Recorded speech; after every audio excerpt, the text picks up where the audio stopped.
Well, alright. It's time for the post 5-year anniversary for the channel Q&A. I've been super excited about this. So, let's get started. As always, it's going to be a little bit rambly, because I don't prepare in advance, but you guys are used to that by now. Let's get it started. Alright, so, first one from Mergus. What is the first game I've ever beat? It's really hard for me to say. I have been playing games for as long as I can remember. It's funny, because you always hear all these other YouTubers that like vivid memories, like I was 2 years old and I played this at this time, and it's like, everything's a mishmash for me.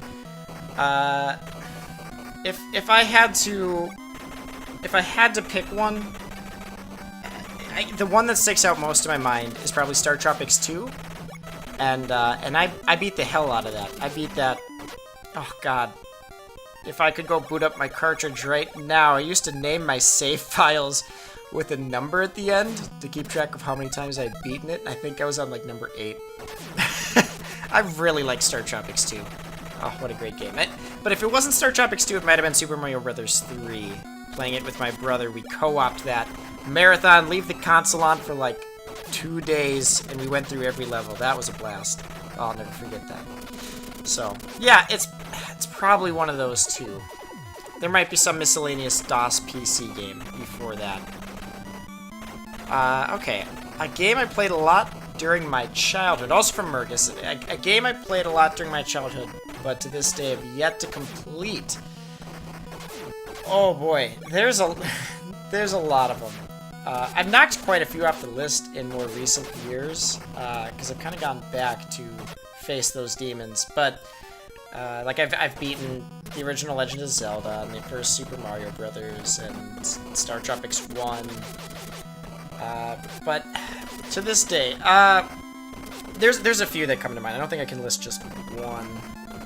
Believe it or not, the first Final Fantasy, technically, I'm a huge Final Fantasy fanboy. I've played, like, almost all the games, minus the MMOs, and 13.3 I hard quit, because it was really bad. Wow, that game was bad. Fun fact, I don't think 13, the first 13 is that bad of a game, but that's another topic. Final Fantasy 1, actually have not beaten it, but I've done pretty much as close as you can get. So the thing about Final Fantasy 1 for NES is there's only one save file. And when you have two older brothers, that means you don't really get to play, except when they need to grind. And so I used to grind the ogres in the I forget, the Earth Cave. And there's a spot where literally every step you take is an encounter against ogres. I did that for him for a while. And to me, that was like the best thing ever. That was a blast. I loved doing that so much. It's like, oh, this grinding, I finally get to play Final Fantasy.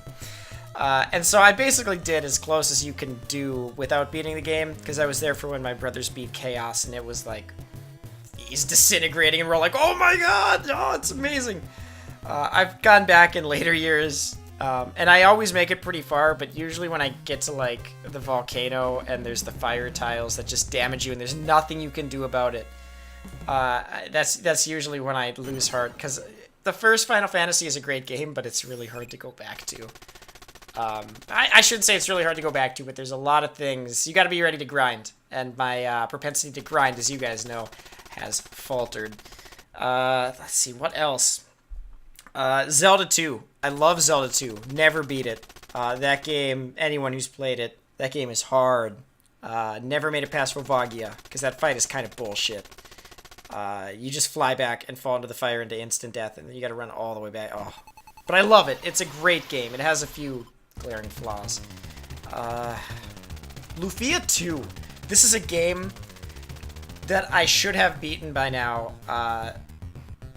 Lufia 2 is a fantastic JRPG for Super Nintendo, and I've probably started this game over at least 4 times throughout my life. It feels like every 5... Well, when I was growing up, it was like every 2 or 3 years I'd give it another go. And now it's like every 5 years, it's like, yeah, I should play Lufia 2 again. And then I usually get like halfway through the game. I made it pretty far in my most latest run that I did like 2 years ago or 3 years ago. And it's just a blast. It's such a good game. I don't know why I've never beaten it. That one's a damn shame.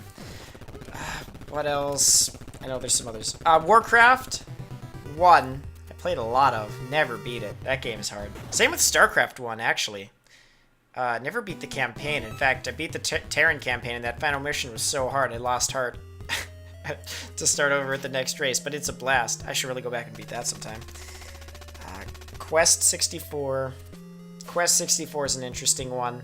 I made it basically the final boss. I played the crap out of that as a kid, and yeah, it fascinated me because it's like one of like 2 JRPGs on the N64, and I love JRPGs. And so as a guy who owned the N64, that was rough. And so I thought Quest 64 is really, really great game, but if you go back and play it, it really isn't. It's a game full of good ideas and that are poorly executed. Oh, you know what? This is my answer. Mission Impossible for NES. Random answer. No one's gonna know what I'm talking about. In fact, I think this game actually gets kind of crapped on a lot by some people. They say it's too hard or whatever. This game is like, one day I want to beat Mission Impossible for NES. In fact, you know what? That's gonna be the footage that goes over this whole video. Mission Impossible, man, it's so hard. It's a really hard game, but it plays like Metal Gear, like original Metal Gear.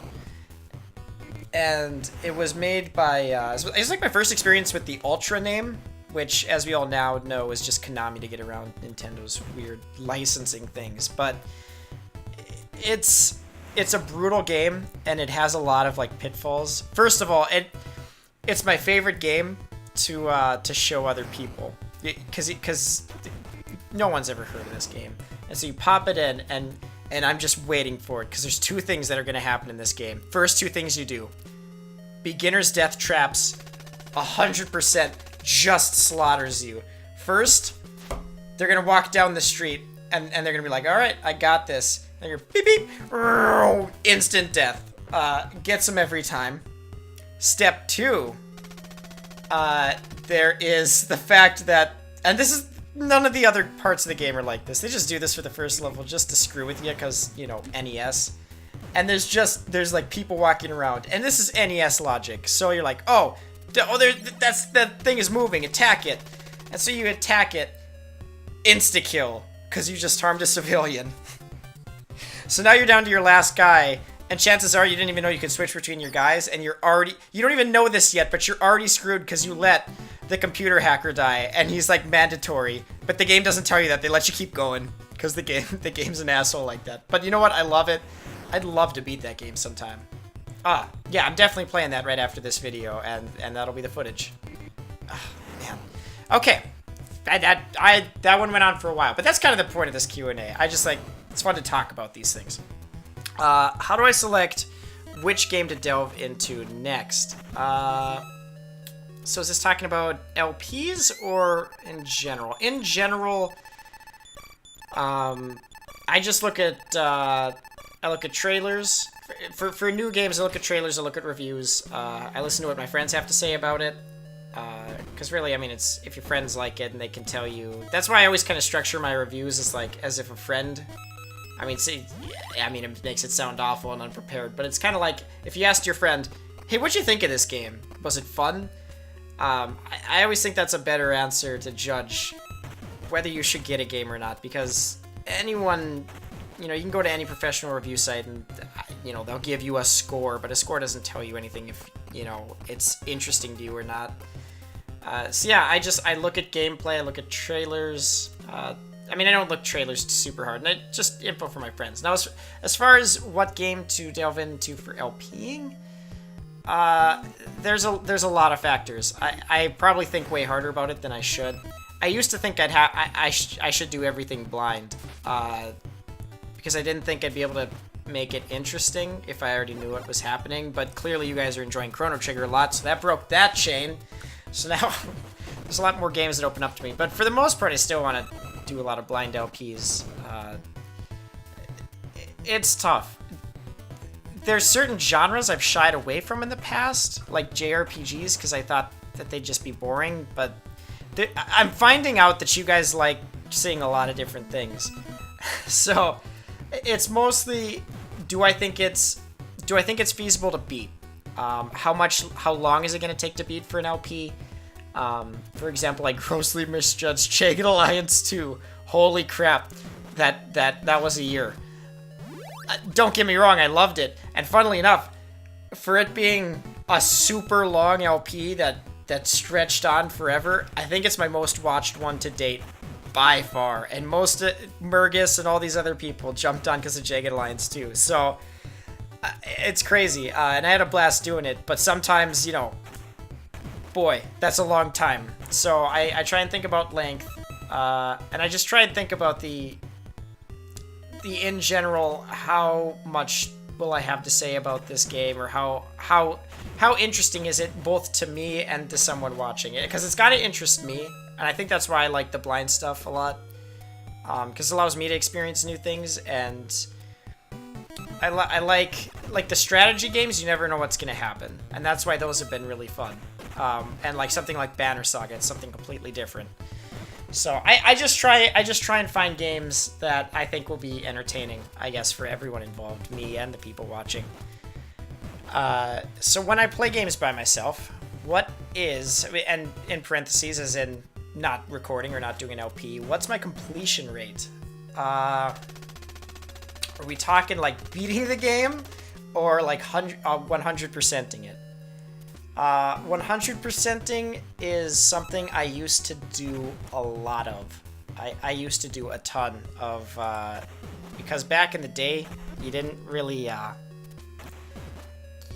didn't have the disposable income to get the games that I do now. You know what I mean? It's like when I was saying I beat Star Tropics 8 times, that's because, like, I didn't have a lot of games back. I mean, I had a lot of games, but it's kind of like when you got a new game, that was your new game for like the next 6 months until Christmas or your birthday came up.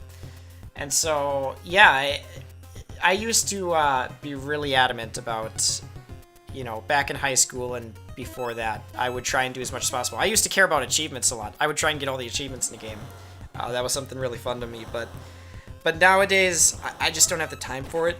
It really depends on a case-by-case basis. Like when I played Nier Automata or Persona 5, where the side stuff for, you know, what you would call 100% completion, if there's story attached to it that's interesting to me, I'll totally do it because I want to experience everything the game has to offer. But my propensity to actually go out and do a lot of the side quests that would require grinding or something like that I don't think there's going to be a good payoff, has gone down a lot. If we're talking about my completion rate in general as far as beating games, I used to beat games a lot more when I had more time. Basically 4 years ago when I was in college, and before then I would spend a lot more time beating games, and now I don't have the free time I used to. And I gotta be a lot more choosy. And so if a game is really not jiving with me, I'm alright shelving it. And maybe I'll come back to it later, but I'm at the point now where I have limited time, so I'm not gonna push myself through a game that I don't think is gonna, that's not really jiving with me. And that's not to say I still play a lot of games, but I think one of the most recent examples is Xenosaga 2. Because I heard Xenosaga 3 gets kind of better. And I almost made it to the end of Xenosaga 2. In fact, I'm pretty sure I was in the equivalent to the final dungeon. And I just stopped. The story was really bad. And I said, you know what? Maybe I'll come back to it one day. But you know, I got better things that I could play right now. So my completion rate, maybe 70%. Because I'm usually pretty good at picking things that I like to play. But at the same time, I'm not afraid to set a game down like I used to be.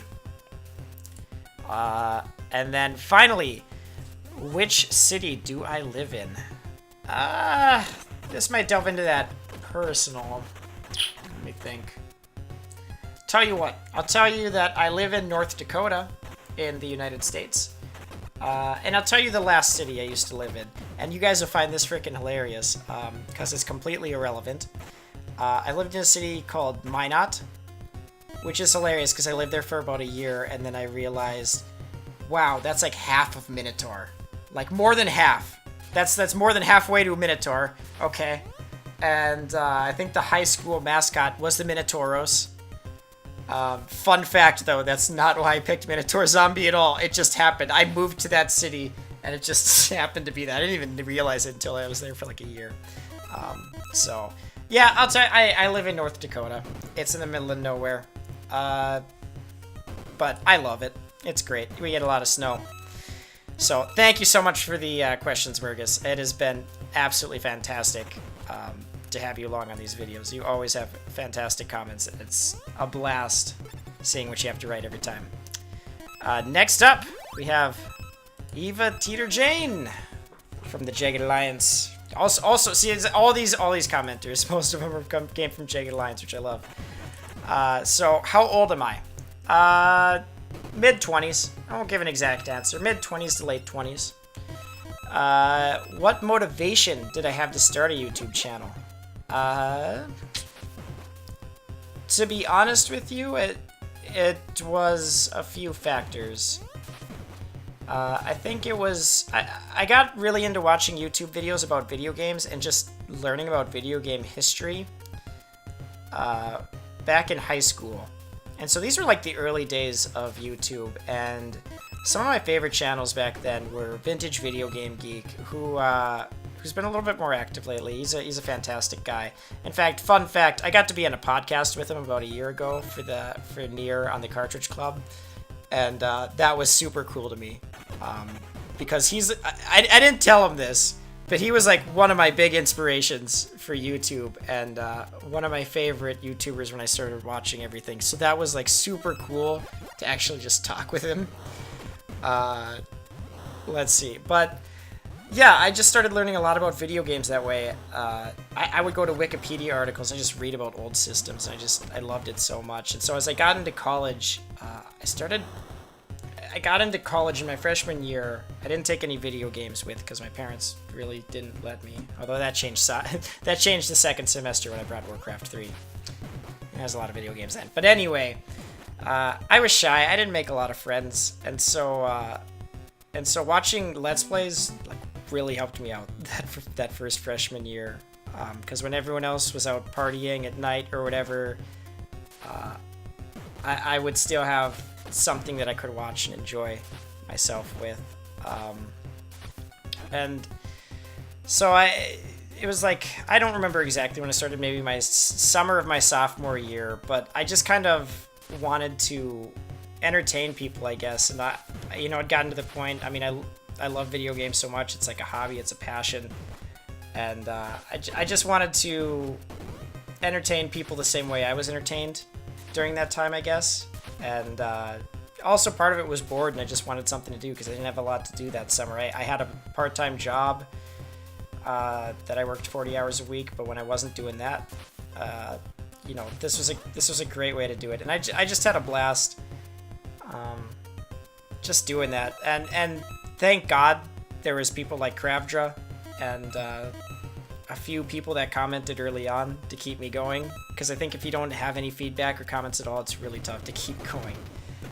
So yeah, that's really the motivation. I just wanted to, it was for fun, and it just seemed like something fun to do, really. So let's see, the next one. What other YouTubers do I watch? Oh man, there's a lot of them.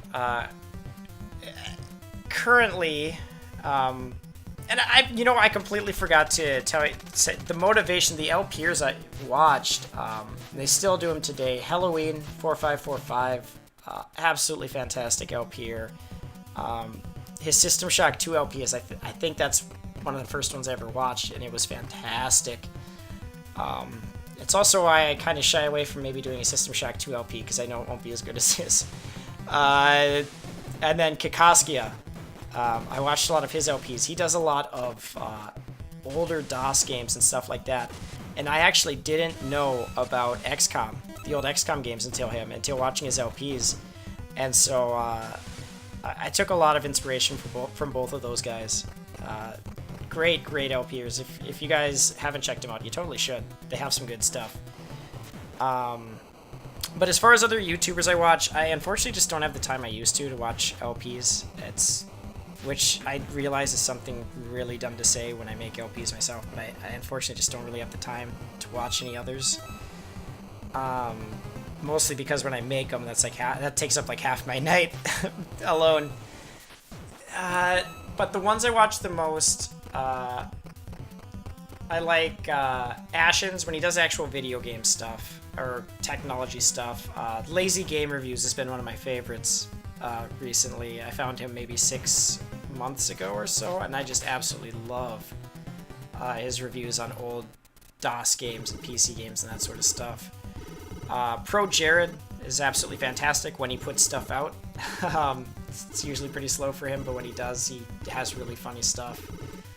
But I know there's others. Linus Tech Tips for just general computer stuff, because I'm a nerd and I love hearing about that kind of stuff. Let me just go into the... I mean, those are the big ones. Those are the ones I watch most frequently. Oh yeah, and like Dragon Ball Z Abridged is absolutely hilarious. I love that. I know there's some other. Did You Know Gaming is great. And let's see. Yeah, there's some really great channels that aren't super active anymore. I really love the 2-Bit Gaming stuff back in the day, but he hasn't posted anything in probably like 7 years. So that's really old. Oh, Gaming Historian is great as well. So yeah. Oh, P.S. Love your voice. Thank you. That's really cool to hear. How did I think of the YouTube name MinotaurZombie? I'm kind of surprised no one's asked this before, because it is such a random name. I'm going to be honest with you guys. I don't remember the entire thought process. I could tell you a few things. I'm really bad at coming up with distinct usernames. And I think it was kind of an inside joke between me and my friend at the time. So there was a few things I wanted with my username. First, I didn't want to use any numbers, because I just think it looks... When someone's searching for you, I think it's harder probably when there's numbers, and it just kind of makes it look a little weird. And when I say when it's like, oh, hey, this is MinotaurZombie, I don't want to say, hey, this is MinotaurZombie 9976. So, luckily, no one had taken MinotaurZombie yet. God only knows why. I mean, it's so fantastic. No, it's really because... Also, I had to be able to have channel art, or a thumbnail or something, and I suck at any kind of digital picture stuff, so I couldn't make anything. By the way, if anyone can make stuff, and they want to do it for funsies, send me it. So I had just beaten Mystic Quest, and me and my friend were just laughing about it the whole way. It's really not that good of a game. But the MinotaurZombie sprite just looks so freaking funny, because all the sprites get progressively more angry or like downtrodden looking as they take damage. There's like 3 versions of every monster sprite, and so the one I use is like the MinotaurZombie who's most close to death, and it looks really funny to me. And we were just laughing because the MinotaurZombie is like a pretty early game enemy, and then I don't know if it's just a bug in the programming or what, but then it's like final dungeon, badass random encounters, and then occasionally they'll just stick a MinotaurZombie in there that you can like one shot, like do like 20 times its HP and damage and just kill it. And it's like, what's the MinotaurZombie doing here? So yeah, it was easy to grab channel art. I didn't want to say anything. And also, there's an inside joke between my friend who did some co-op LPs with me, Chimera Brain, and that was another Final Fantasy thing that we could joke about. Fun fact, no one... Now, this blows my mind, because this is YouTube. I would have expected a comment by now saying, why do you keep saying Chimera wrong? We say Chimera because it's a riff on the guy who voices Chimera Brain, or the guy who LPs with me. When I met him in college, he's like my best friend. When I met him, he pronounced so many things really funny, and we were just talking about Final Fantasy IV one day, and he's like, "Yeah, man." And then the monster door. If you don't kill it fast enough, it opens up, and then you're screwed because Chimera Brain comes out. And I was like, Chimera Brain? What in the hell are you talking about, man? Yeah, no, Chimera Brain. He's like green. He looks badass. I was like, okay, I think you mean the Chimera Brain. So yeah, that's where that comes from. It was kind of like a combo. We're both Final Fantasy characters. Yeah, I'm not very good at coming up with names. So thank you so much, Eva. Awesome questions. Next up, Diluted Reality 89. Will I do an LP of Diablo 1? There's a mod for it called Beelzebub, which allows you to play in full HD and adds a ton of new quests to and items to it. Would be a fun LP. I've never played Diablo 1 or 2. I've played a little bit of 3. I don't know if I'd ever do an LP of it, to be honest. The Loot Fest games, I don't know if I can really get behind it. It's mostly I just don't think I'd be able to make it interesting the whole way through. Because the Diablo games just kind of get a little bit mindless after a while. You're just kind of like killing mobs. And I just don't know if I could make it interesting the whole way through. We'll see. I mean, I've never played it before. I know it's a legendary Blizzard game, but at this time, no intention of doing it. Zelda Aran. So, your question is, your very first video was on Star Fox for Super Nintendo. Indeed it was, and what a failed LP. Wow. I made it 1 or 2 videos in, and then the way I recorded things, which was really janky, would not work. Didn't even get to finish that up till way later when I co-opted with Chimera Brain. So who was my favorite member of the Star Fox team? It's pretty easy. I'm gonna say Peppy. Peppy, because he's like the he's not the leader. He's like the wise guy who's always telling you how to do stuff. And honestly, I just don't think Slippy or Falco are that useful. Slippy's always getting into jams. I mean, I guess if we're talking Super Nintendo, I think they're all equally terrible, and that they're all equally don't really do anything for you. I know someone's going. I know Chimera Brain's going to correct me on this. Say no, it's Falco does this or Peppy says this. No, I'm going to say Peppy because he's just kind of funny, and I always liked his design the best. Falco's kind of an ass. Slippy I thought was a girl as a kid, and always just getting into trouble. And I mean, all he does is analyze the enemy's shields, which, come on, let's be honest, just blowing through those anyway. Peppy, though, he's always like, do a barrel roll. I can get behind that. So thank you, Zelda. Then, last, we have, I must go to the other video. Incredibly prepared. This isn't getting edited. This is like the one time I'm not doing any editing. Actually, yeah, that's a lie. I don't edit many things at all. That's not good advice for a YouTube channel, just to let everyone know. Okay. 80Z. Will there be an interactive LP of Open XCOM Final Mod Pack? Like, in less than 5 years? Very possible. Depends on what you mean by interactive. I would do the same thing as before, where everyone gets named, but I don't think I'd stream it and let people choose their moves or anything like that. But everyone would definitely get to pick their names. I don't know if I'd use the final mod pack. I've looked at it, and there's a ton of stuff in there, but some of the stuff seems a little bit janky.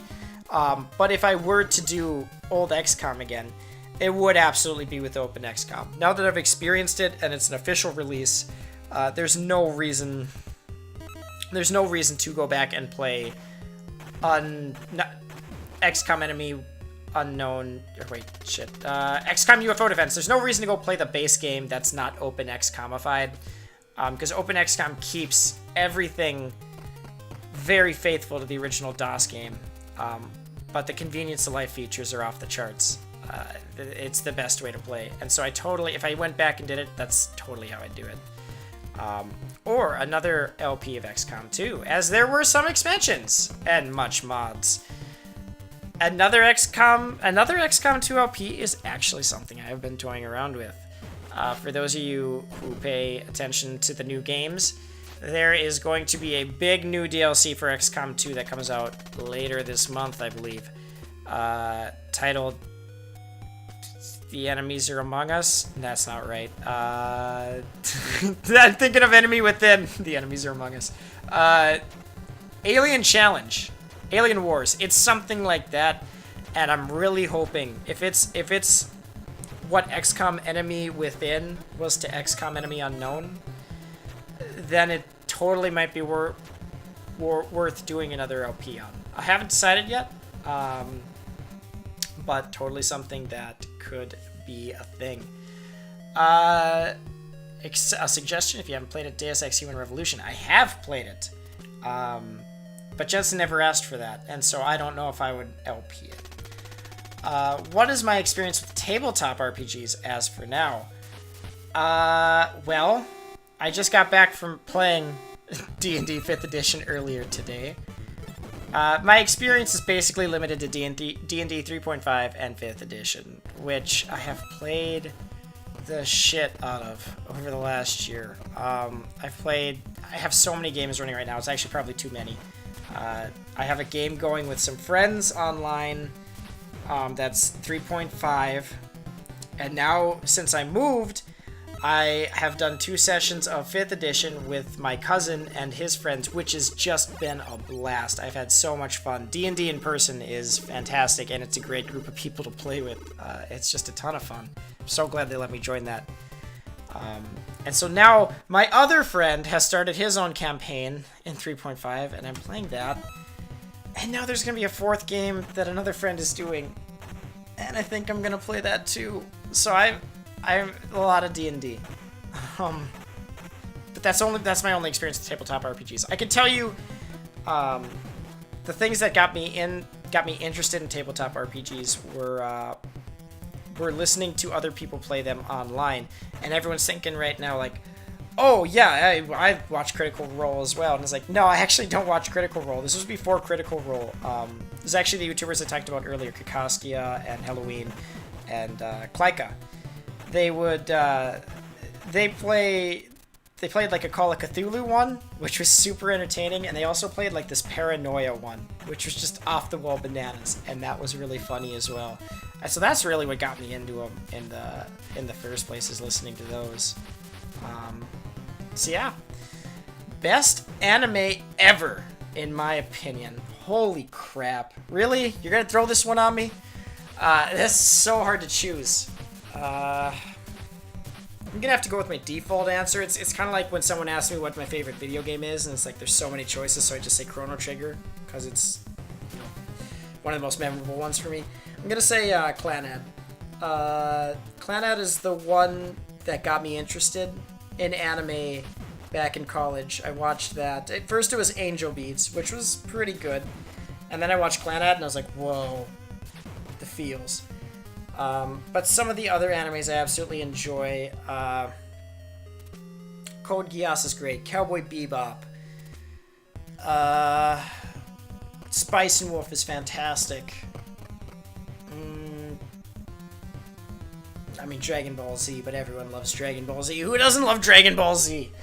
The old stuff. I actually haven't watched any of Super. JoJo's Bizarre Adventure is probably the best, like, shonen-y thing that I've watched.